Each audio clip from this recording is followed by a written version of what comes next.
and we can get this knocked down so we don't lose any more homes. We've had enough lives affected right now. We don't need any more. Overseas in North Korea, Russia's Vladimir Putin hails a new agreement with Kim Jong-un. We very much appreciate your consistent and permanent support of the Russian policy, including in the Ukrainian issue. That's thought to mean a military equipment boost for Moscow. Ukraine's government said today North Korea is now helping Russia carry out the mass murder of civilians in Ukraine. Correspondent Cammie McCormick has more on the punishment for a U.S. soldier who went to Russia. A court in Russia's Far East convicted Sergeant Gordon Black and sentenced him to more than 3 years in prison. Black had flown to Russia to see a girlfriend, who then accused him of stealing from her. He's one of a number of Americans held in Russia in the midst of tense U.S.-Russia relations over Ukraine. Well, CBS's Jim Krasula has the latest findings on the impact of a major freight train wreck early last year. Pollution from toxic chemicals after a Norfolk Southern train derailment in East Palestine, Ohio in February of last year spread across 16 states. That's according to a new study published in a journal called Environmental Research Letters. Researchers found the toxic chemicals air pollution spread as far as Wisconsin to South Carolina, all the way to see anything else? And Health Watch, CBS's Skylar Henry like you just totally don't want to be there. The power of AI could help predict Parkinson's disease up to they've 7 never years seen anybody disappear. Researchers stand this close from that violence and not move, not react. Did you not react when he slapped? Diagnosis could be. I'm going to joke that I did.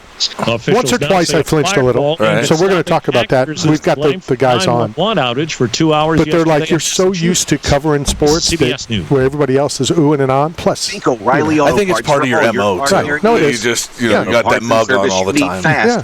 From the it's called professionalism. It might be if that's what they're calling it now. I guess. I mean, but look at Dana every time something happens. Oh. Well, we're going to talk about that. He reacts to everything. Well, we're going to talk about something similar. So what I'm trying to say is you should act like Dana. React. Needs a wheelchair. He does need a wheelchair. And a straitjacket. And gentlemen, that'd be good. Knockout Radio with Randy Harris is about to start. So get ready for the best MMA talk, games, interviews, prizes, and surprises anywhere for Knockout Radio. I'm the voice, Ray Forrest. And now, here's Knockout Radio. Hey-o. We're going to have a good time, but I had a dilemma. Yeah. I had a dilemma. I bet you did, because I didn't expect that. My birthday gift to you is the return of Knockout JoJo. What's up, JoJo? Welcome back. As we continue the former co-host tour. Yes. Joe is in. What did you have on so far? So, we had Ryan Westner. Right. We've had Leslie Lacey. Right, she's been on. We've got lined up a couple others. My buddy in Japan may fly over just to do a week. Philip? Did you get Philip on? Who's Philip? I can't do it. All right, let's make this our last show. So here was my dilemma. Okay. He always gives me a hard time that I bring the show down. He does. When I do a 10-bell salute. Okay. So I was either going to start my show with a 10-bell salute for the great legend Willie Mays, or a birthday to the not-so-great, not-so-legend Matt Is it your McClellan. birthday? Yeah. Happy birthday. Thank you very much. Yeah, Happy birthday. I expected the show to start with the 10 bells because Willie Mays a lot. is a massive deal. I always thought we should ride the show off with it as a tribute instead of starting the show so heavy and then have to dig it back up from the grave. I figured, it was a better way to put it at the end of the show, but I expected the 10 bells to start the show. Thank you for the birthday song. Much appreciated. There you go. All right. So I'm better than Willie Mays apparently to Randy Harris. It seems. Well, like I know you a little more than Willie. I've met Willie. I mean, Willie is great. Do you think he's better than me in baseball? Come on. You know all those. I mean, I'm just asking a question. Knockout JoJo. You know all those conversations that we have that we've had. I bet you he could make an argument for it, though. I got grip strength. Like he didn't train like I trained. Now you're already okay. All right. Velocity. I said he could try to make an argument for it. Doesn't mean it's going to work. How could he? I don't know, man. He caught one ball over his shoulder and became a legend. I mean, I could do that. I mean, Bo Jackson did run up a wall to catch a ball one time. He ran out of a stadium. So Bo Jackson better than Willie Mays? Heck yeah. I'm sorry? Was Bo Jackson better than Willie Mays? All day. No. I don't think so either. You think Willie Mays could catch him? 6 speeds. No. I mean, there was nobody catching Bo Jackson. And maybe Carl Lewis. He ran a 4.13. Yeah, Bo Jackson 4.13. That's I'm talking about in the combine when he came into the NFL. Bo was a phenomenal athlete. Mm-hmm. Bo. Obviously much faster. He ran out of a stadium after a touchdown. Come on. How many people have done that? But only one idiot in this building would say Bo Jackson was better than Willie Mays. And before you both respond, I know Bo Jackson is your favorite athlete. I asked if you think he was better. Yeah. Do I know that he was better? Yes. When it comes to When it comes to a whole body of work, that's not even close. It's not even. It's not even close. A whole body of work meaning that he Willie Mays' body of work compared to Bo Jackson's body of work. They're not even on the same atmosphere. Now, correct. Bo Jackson played more years. We need more colors like this. He played more years. Obviously, he could have caught him. Whose body of work is better? Because this idiot thinks you're saying Bo Jackson's body of work is better. Oh, that's what I'm saying. I don't think. Right. What? A two-sport athlete. His highlight reel is better than Willie Mays's. Okay. Let's count. Ed, if you do me a favor, just count how many times I call this moron an idiot. All right. So in your stupidity, you are saying Danny Ainge has a better body of work than Willie Mays. Who's Danny Ainge? I don't know who that is. Who's Danny Ainge? A two-sport professional athlete. What sport did he play? The NBA and MLB. I mean, is it Michael Jordan? In the great words of Joe Rogan, I never heard of him. What about Michael Jordan? Michael Jordan won 6 rings, greatest basketball player all time, then went into baseball and dominated the White Sox. But he didn't. I mean, he's just like Willie Mays. But what is the I'm so glad this is our last show. What is the definition of athlete, right? Athlete is somebody who can do multiple things well. I'm not arguing that Bo Jackson might have been a better athlete. But to say Bo Jackson, and you're not, this idiot is, to say Bo Jackson's body of work is better than Willie Mays? I don't think anybody believes he actually believes that, for one. I just don't. Can we get it out now? Turn off the camera. No, the camera stays on. Oh, no. If they hit the ground, we all had 10 push-ups. So, kendama wall.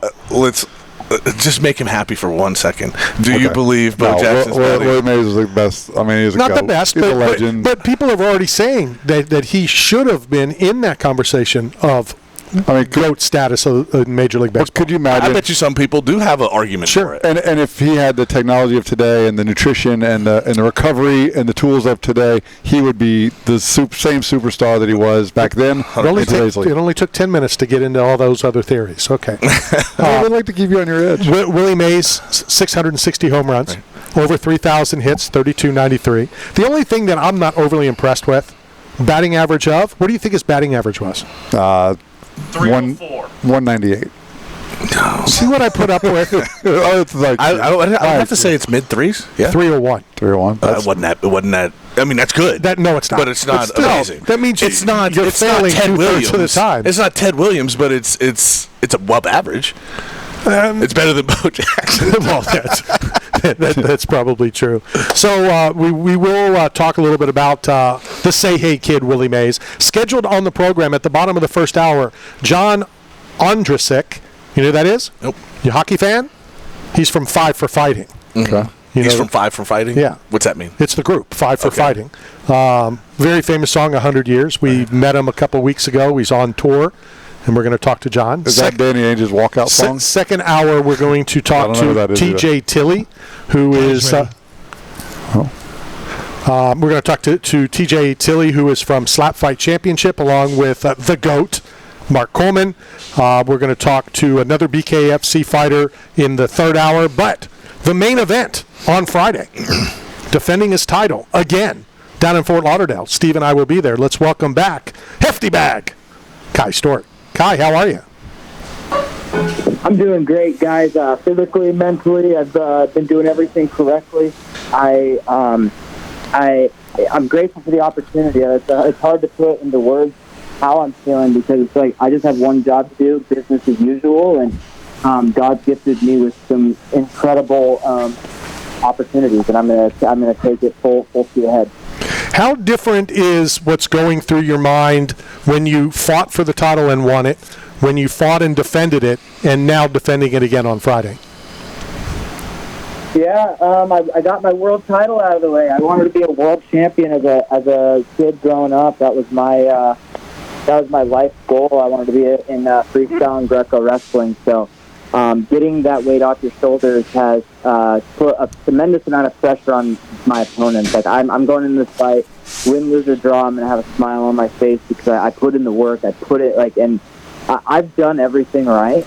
So it's business as usual. We like the pressure, but it's just a lot less pressure at this point. With HD, everybody doubted me, so I went out there and crushed him, even more weight off my shoulders. So it boils down to just, I've been there, so it feels nice being the guy that's been there. What does it say about Kai Stewart from your boss, Dave Feldman, from BKFC? 3 titles are on the line on Friday, and normally the heavier guys get the big marquee, but you, the lighter guy, main event. What's that say? That just says that they're looking for the king of BKFC, and I'm the youngest. I have the best mustache. I look the best. I do everything right outside. I give back to my sport. I give back to my community, and they're just looking for their superstar. And now that we have McGregor on board, I guarantee that he had to have some say in this too, because I know McGregor sees me. I know McGregor knows what I can do. And so does Mr. Dave Feldman. He's a top G. He's given me these opportunities, and I'm not going to let him down. So they're looking for their guy, and I'm that guy. And Brian Duran is a ticket seller, so it's just going to help skyrocket me when I knock him out. So, Kai, I agree with you 100%. I think going into that HD fight, you were the underdog, even though you had the belt, and your adversity and the clinic you put on in that fight. I think you earned a ton of respect in the fight game and the fight community. So congrats to that. And what do you look forward to this weekend with Duran? Like, what do you think is next? How do you think his style is going to be different from HD's? He's going to come at me with fire, but he's only going to have enough fire for about 30, 45 seconds. As soon as I put my hands on him, it's going to be a wrap. His cardio is going to tank. It's his first title fight. He's been spending energy selling tickets. He's been spending energy flashing his cash around. And I'm in there to do my job. And he's not doing this for the right reasons. And I do think he has a level of he is a dangerous fighter because, honestly, he comes in with no care. He comes in with no technique. He comes in with no footwork. But he comes in with those wild shots. And in bare knuckle, that's dangerous. But that's the respect I give him. I believe I'm going to put on a boxing clinic. They all think I'm only a one-trick pony with the clinch, and I'm levels above Brian Duran in boxing.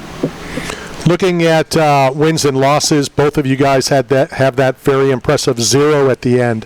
Does that add anything more for you that he has a 0? I know he's saying about your 0. Yeah, it doesn't affect me at all. The 0.